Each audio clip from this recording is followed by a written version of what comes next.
আর আপনি যখন ভালো একটা পাম্প থেকে তেলটা ঢুকাবেন তখন বেটার একটা মাইলেজ আশা করতে পারবেন, কারণ ওইখানে তেলটা মোটামুটি অন্যান্য পাম্প থেকে কিছুটা ভালো। ওয়াশের উপর হালকা চেক করে নেবেন এদিকে যাতে পানি টানি না থাকে। Hello everyone, it's me Redwan Islam. Welcome to the rider vibes YouTube and Facebook page. So আজকে বাইকটা ওয়াশ দিতে যাচ্ছি। বহুত দিন যাবৎ বৃষ্টির কারণে বাইকটা ওয়াশ দিতে পারি নাই। এর আগে একবার ওয়াশ দেওয়ার পরই বৃষ্টি হয়েছে, দেন বাইকটা আবার ময়লা হয়ে গেছে। একটা না অনেক দিন বৃষ্টি হওয়ার কারণে বাইকটার ওয়াশ দেওয়া হয়ে ওঠে নাই। তো এখন যেহেতু আর বৃষ্টি নাই, অনেক দিন 2-3 দিন হইলো যে বৃষ্টি আর হচ্ছে না, তো ভাবলাম যে ওয়াশটা দিয়ে ফেলি। নিজের শখের বাইকটা ময়লা দেখলে নিজের কাছেই খারাপ লাগে। এখন যাচ্ছি বাসার পাশেই, যেহেতু আমি 60 ফিট থাকি, বাসার পাশেই বাইক ওয়াশের দোকানগুলো থাকে। তো এখন যাই বাইক ওয়াশটা দিয়ে ফেলি। দেন আজকে বাইকের একটু কেয়ার নিব। অনেক দিন যাবৎ বাইকের কেয়ার নেওয়া হয় না।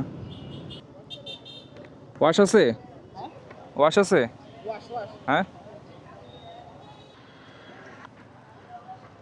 আমার আবার অভ্যাস বাইক থেকে নামলে ডাইরেক্ট গার্ড লক করে ফেলি। তো এখানেও সেই বাইক থেকে নামলাম আর বাইক গার্ড লক করে ফেলছি।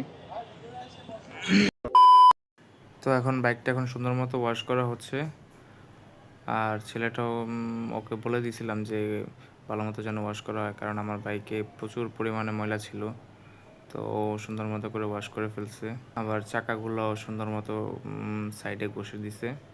ওয়াশের পরে গিয়ে বাইকের এখন সুইচগুলোতে ভালো মতো এয়ার প্রেশার দিয়ে দিচ্ছে, যাতে বাইকের সুইচে কোনো পানি না থাকে। তারপর বাইকের চেনটাতে একটু চেন লুপ করে নিলাম। সবশেষ এখন বাইকটা একদম চিকচিক করতেছে, দেখতেও সুন্দর লাগতেছে। ওয়াশের পর হালকা চেক করে নেবেন এদিকে যাতে পানি টানি না থাকে। পানি থাকলে মাইক্রোফাইবার টাওয়াল দিয়ে মুছে নেবেন। বাইকটা ওয়াশ হওয়ার পর এখন যে অনেকটা শান্তি লাগতেছে। আর বাইকে একদম তেল নাই বললেই চলে, এই যে তেলের দাগ লাফাইতেছে।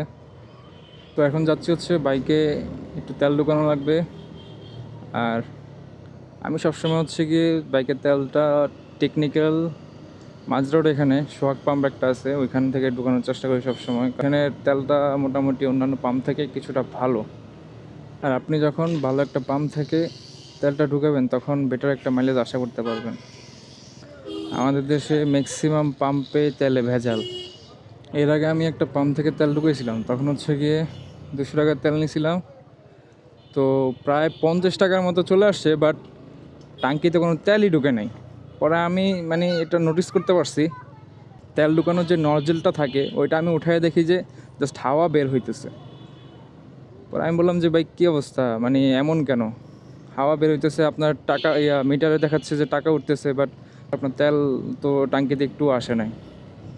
পরে বলতেছে যে সরি ভাই, মনে হয় তেল নাই। পরে আবার আরেকটা ছিল মেশিন, ওইখান থেকে পরে তেল দিছে। তো অনেকে তো মনে করেন যে খেয়াল করবে না, না বুঝে চলে যায়। পরে যায় দেখা যে টাঙ্কিতে তেলই ঢুকে নাই। ওগুলো অনেক হয়। লিটার হিসাব করলে তো মনে করেন যে লিটারে কখনো একদম পারফেক্ট অ্যাকুরেট মাপ থাকেই না। কিছুটা তারা কম দিবে, এটা সব পাম্পেই কিছুটা তেল কম দেয়। আরেকদিন কি ওই সেম পাম্প থেকেই 500 টাকার তেল ঢুকেছিলাম। দেন ওই তেলটা ঢুকানোর পরে আমার মাইলেজ এত পরিমাণে ড্রপ করছে, এফআই বাইক হওয়ার পরেও। লিটারে মনে হয় 25 করে পাইছি কিনা সন্দেহ।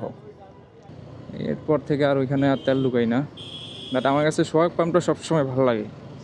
আমার বাসা থেকে একটু দূর হইলেও সোহাগ পাম্প থেকে আমি সবসময় তেল ঢুকানোর ট্রাই করি। ইভেন লং রাইডও যদি কোথাও যাওয়া পড়ে, দূরে কোথাও যাওয়া পড়ে, তখন আমি একদম সোহাগ পাম্প থেকে ফুল ট্যাঙ্ক করে তারপরে যাওয়ার চেষ্টা করি সবসময়। আর সোহাগ পাম্পের সিস্টেমটা আমার কাছে খুব ভালো লাগে। বাইকের জন্য পুরো একটা লেন করা থাকে, আবার গিয়ে গাড়ির জন্য আলাদা। এখানে আবার তেল নেওয়ার পর টোকেন দেয়, টোকেন দেওয়ার পরে কাউন্টারে যে টাকা জমা দেওয়া লাগে। সিস্টেমটা একটু ইউনিক করছে, অন্যান্য পাম্পে আবার এমন না।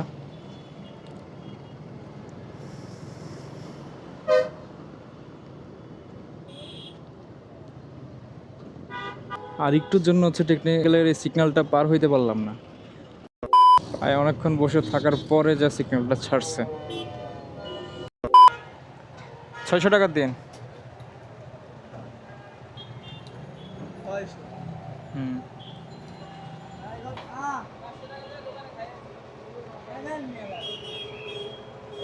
আমি হচ্ছে গিয়ে মাইলেজ চেক দেওয়ার জন্য সবসময় এই যে ট্রিপ বি এটা ক্লিয়ার করে রাখি।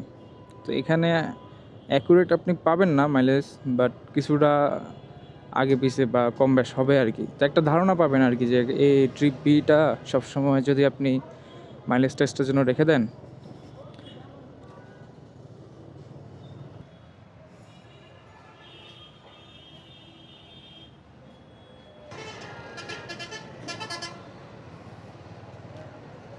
এখানে শুধু একটু এই ইউটার্নটা বা এই রাস্তা পার হওয়াটা একটু প্যারা।